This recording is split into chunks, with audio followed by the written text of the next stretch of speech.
Bab 1135. Penolong Warrior Yang. Kesedihan dan kebencian di hati Tirimo dan yang lainnya saat ini tidak dapat dijelaskan dengan kata-kata. Dari awal hingga akhir, mata jalan surga ini ditujukan kepada warrior yang bukan mereka. Karena mereka begitu dekat dengan warrior yang, mereka langsung diselimuti oleh guntur Dewa Hitam, yang membuat mereka secara keliru percaya bahwa mata jalan surga ditujukan kepada mereka, dan kemudian menyerang untuk mencegat guntur Dewa Hitam. Maka akibatnya adalah benar-benar membuat marah mata jalan surga dan mereka menjadi sasaran mata jalan surga. Pada saat ini, banyak orang di arena dan tentu saja juga mengerti mengapa warrior yang menunjuk siapa, lalu mata jalan surga pun menyerang orang tersebut. Bukan siapa yang dia tunjuk lalu dia yang akan diserang, melainkan kemanapun dia pergi, mata jalan surga akan menyerang. Ketahuilah, mata jalan surga awalnya ditujukan pada warrior yang, tetapi mereka mencegatnya. Di mata jalan surga, tentu saja mereka adalah kaki tangan dia. Juga untuk menghadang hukuman langit, sama saja dengan memprovokasi mata jalan surga, yang tentu saja akan diserang. Artinya, dari awal sampai akhir, mereka sendiri yang menghalangi hukuman langit bagi warrior yang. Memikirkan hal ini, Tirimo, Kinafeng, Chaneli dan setengah kaisar lainnya berekspresi sama jeleknya dengan memakan 10 kati kotoran. Bodoh. Sangat bodoh. Pada saat ini, bahkan mereka sendiri tidak bisa menahan diri untuk tidak memarahi diri mereka sendiri di dalam hati mereka. 8 setengah kaisar yang bermartabat dimainkan seperti monyet oleh setengah suci, bukankah sangat bodoh?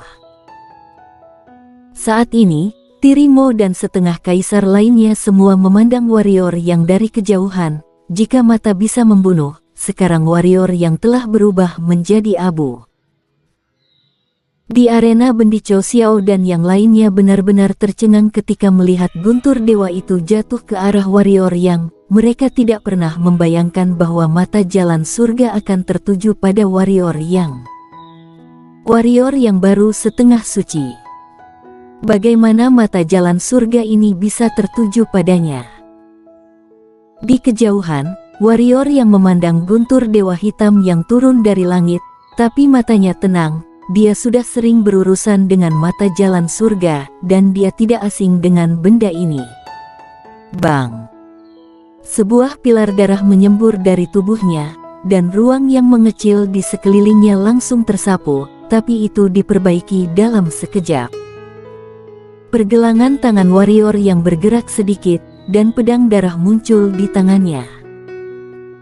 Detik berikutnya, tak terhitung energi pedang darah melesat ke langit dan melesat ke arah guntur Dewa Hitam itu.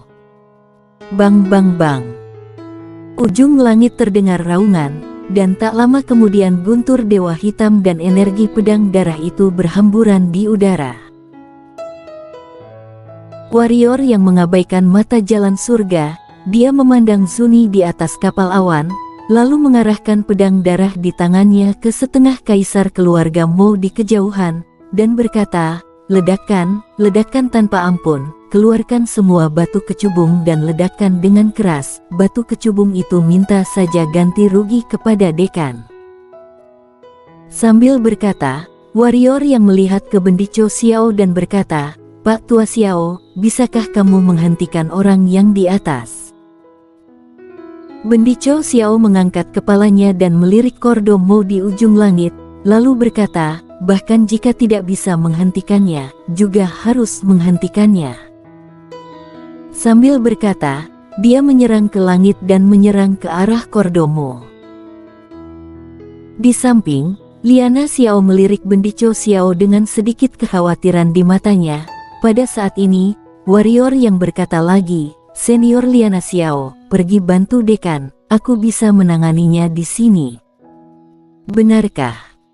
Liana Xiao menatap warrior yang. "Aku tidak akan sok hebat." Warrior yang berkata, Pergi bantu dia terluka, dan dia jelas bukan lawan dari kepala keluarga Mo itu. Hati-hati. Setelah Liana Xiao selesai berbicara, tubuhnya bergerak dan dia jatuh ke ujung langit. Tak lama kemudian, di kehampaan ujung langit terdengar suara gemuruh. Seluruh siswa perguruan Rusa Putih dengarkan dan yang memiliki kekuatan tempur segera aktifkan formasi. Semuanya serang sisa pendekar suci tingkat tinggi, pukul yang keras, jangan sayang pada batu kecubung, minta ganti rugi kepada dekan saat pertarungan selesai. Yang tidak ada kekuatan tempur, mundur semua ke pegunungan Qingyun untuk memulihkan energi hitam. Sekarang, lakukan segera. Pada saat ini, suara warrior yang bergema di ujung langit lagi. Mendengar ucapan warrior yang, tidak ada keraguan-raguan di antara hadirin, para siswa perguruan Rusa Putih yang masih mampu bertarung langsung membuka kembali formasi untuk melawan pendekar suci tingkat tinggi keluarga Mo, fraksi hukum dan sekte Senba, karena orang-orang itu sebelumnya sudah terbunuh lumayan, ditambah 100 pendekar suci tinggi tingkat milik warrior yang, tidak, sekarang hanya tersisa 70 lebih. Bagaimanapun, siswa di perguruan Rusa Putih sekarang relatif tidak terlalu stres. Di arena, mata jalan surga masih menurunkan hukuman langit, tapi bagi warrior yang sekarang, ancaman hukuman langit tidak terlalu besar, paling-paling sangat merepotkan, tentu hanya sementara. Karena setiap kali kekuatan hukuman langit semakin kuat, lama-lama dia pun tidak akan sanggup menanggungnya. Di samping, Tiri Mo mencibir, warrior yang, kenapa, kamu ingin melawan kami 6,5 kaisar sendirian? Alasan kenapa ada 6 adalah karena kapal awan menunda 2,5 kaisar secara paksa, tentu saja jantung Zuni dan yang lainnya sedang berdarah, ini sedang menyeret setengah kaisar dengan mengorbankan batu kecubung.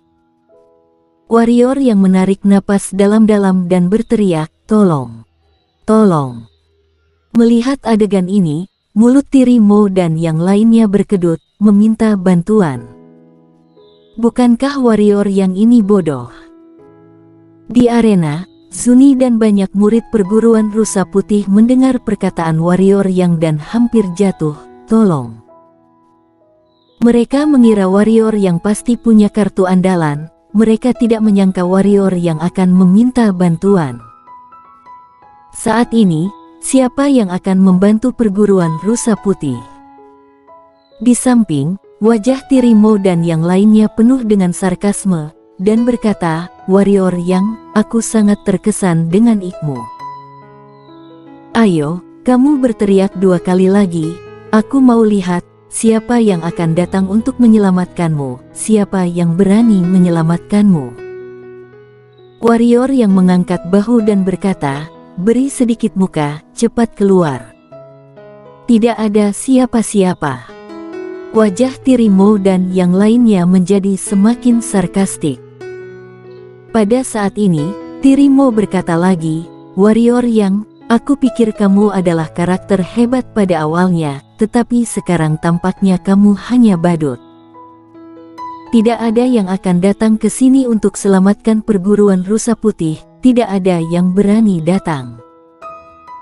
Di Senzu di daratan tengah ini, siapa yang berani tidak memberi muka pada keluargamu? Oh ya. Pada saat ini, suara wanita tiba-tiba terdengar di arena. Kemudian, 2 wanita muncul di arena.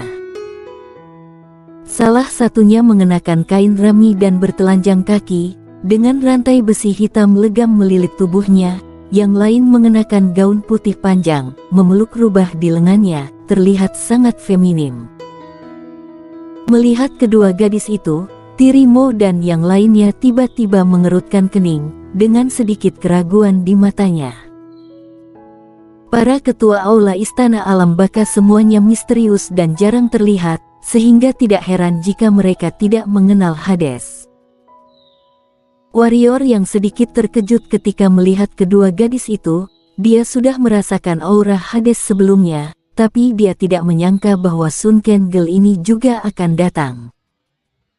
Warrior yang menghunus pedangnya untuk bertarung, dan sebuah energi pedang darah naik ke angkasa. Memanfaatkan kesempatan ini, warrior yang maju ke depan kedua gadis itu. Mata warrior yang jatuh ke Hades, tersenyum kecil, dan berkata, "Lama tidak bertemu."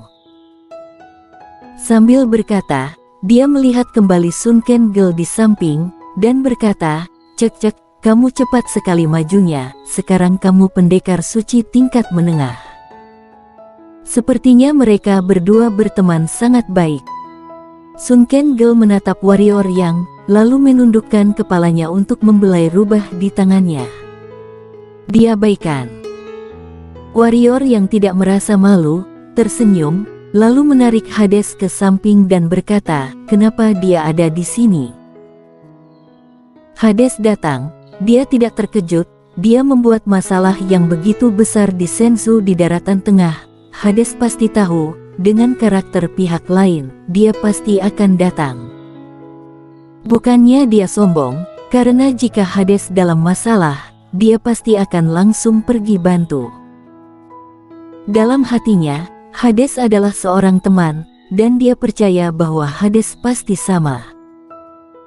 Hades melirik warrior yang, lalu berkata, "Apakah menurutmu berguna bagiku untuk datang sendiri?" Warrior yang melihat ke samping, 8,5 kaisar. Hades datang sendirian, sepertinya tidak terlalu berguna, lagi pula ada banyak orang. Warrior yang mencibir dan berkata, "Bagaimana dia bisa datang untuk membantumu?" Dia tidak lupa bahwa dia dan Sun Kangol ini hampir saling membunuh saat itu.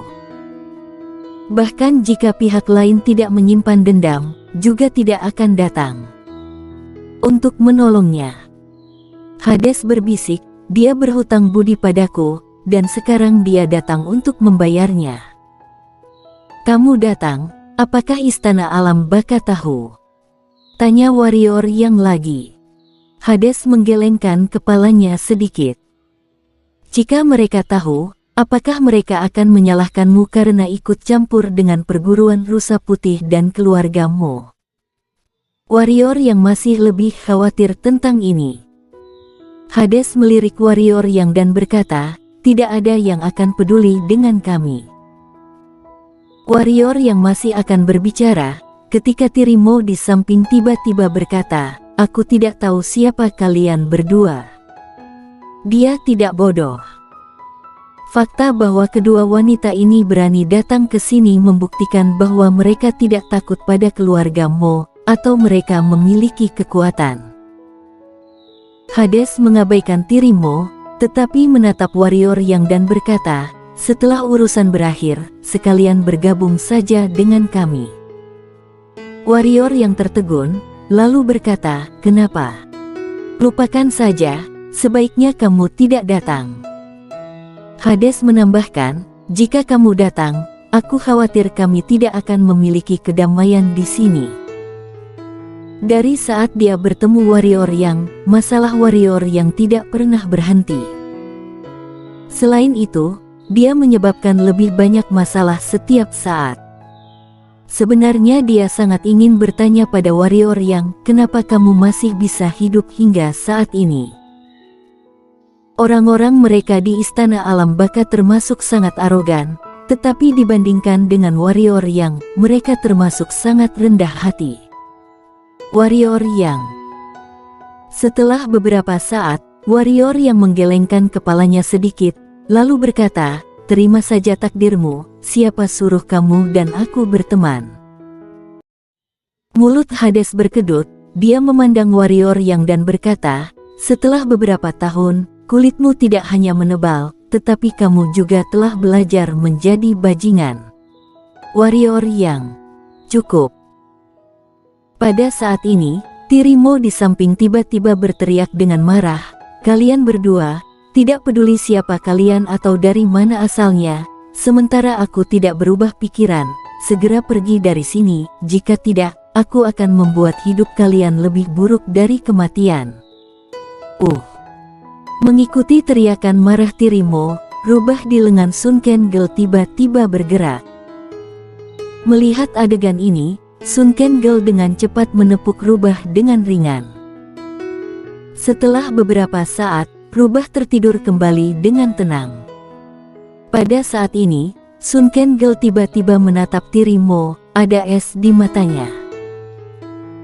Tirimo menatap lawan bicaranya dengan cibiran di sudut mulutnya. Dia hanya seorang pendekar suci tingkat menengah, dia bisa mengalahkan 100 orang seperti ini. Bang! Pada saat ini, ujung langit tiba-tiba menjatuhkan guntur dewa hitam yang panjangnya hampir 1000 kaki. Guntur dewa hitam dibor dari mata jalan surga dan jatuh ke arah warrior yang, Hades dan Sun Kengel. Sun Kengel tiba-tiba mengangkat kepalanya untuk melihat guntur dewa hitam. Di bawah tatapannya, guntur dewa hitam itu benar-benar hancur sedikit demi sedikit. Dalam waktu kurang dari 1 detik, guntur dewa hitam, yang panjangnya hampir 1000 kaki, itu langsung hilang. Melihat adegan ini, ekspresi semua orang di arena berubah drastis. Dan Tirimo terpikirkan sesuatu, berekspresi menjadi pucat dalam sekejap, menunjuk ke arah Sun Kengel, dan berkata dengan suara gemetar, kamu adalah ketua aula Istana Alam Baka. Bersambung.